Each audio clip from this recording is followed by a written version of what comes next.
One of the most common questions that we get about our watches and how to wind them is the Cellini. This is a manual wind watch. This is important because this watch is identifiable with it being very thin. It's a production piece that is no longer made by Rolex. It was made for quite a while, actually. A very coveted design is this particular model. And I chose this because this one is particularly loud when you wind it. You can physically feel it and you can audibly hear it when it winds. That's not the case with all manual wind watches.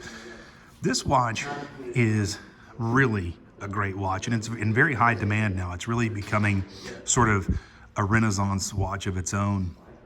So we're going to show you how to set this watch and wind it. The most important thing to know about manual wind watches is that this crown is turned towards the 12, as all watches are when you wind them. There are a few exceptions in the industry. We won't go into that. This crown will stop at some point. And it's very important that you find that stopping point. Now, all watches vary in how many times you turn this, so we won't go into how many times you turn this particular crown.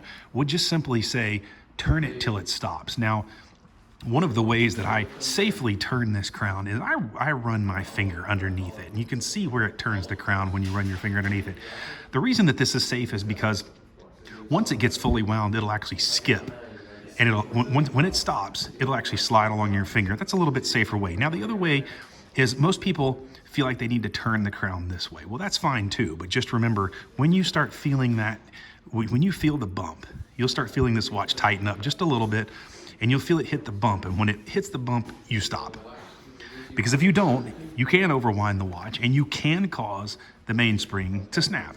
This is not true of just Rolex. This is true of Patek Philippe, Audemars Piguet, Piaget, and just a host of other watches that use a manual wind internal mechanism. Now, we just wind this watch, and as I said, I just have to wind it right along my finger. Some people find it easier to do this, some people do not. Some people find it easier to turn it like this. Now, once you hit that bump and you hit it, it will spring back just a little bit. That's fine. Don't be afraid of the watch. You do have to find that stopping point at some point. Once you own this watch a while, you'll be comfortable where it stops and you'll know not to overwind it. And it's not as scary as it seems.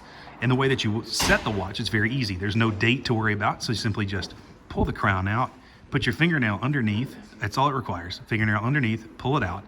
You can see the gap. When you have the gap there, you just simply wind the watch fore or aft and set the time ever how you want to set it, whatever time you need it set to, and you simply just push the crown back in. This is not a screw down crown. Obviously, it's a manual wind watch. You would not want to do that with this particular watch because it's not water resistant to the level that most Datejusts are. So it's splash resistant, perfectly fine to wear. If it gets dunked underwater, it's not going to hurt it, but not a watch you would want to swim in. Again, turn the crown towards the 12 until it stops. When it stops, stop winding. It's fully wound. Remember, the power reserve on this watch is only good for about 38 to 42 hours. It will stop. If it stops, wind it, reset it. But do wind this watch about once a day until you hit that bump. That's all you have to do to care for the watch.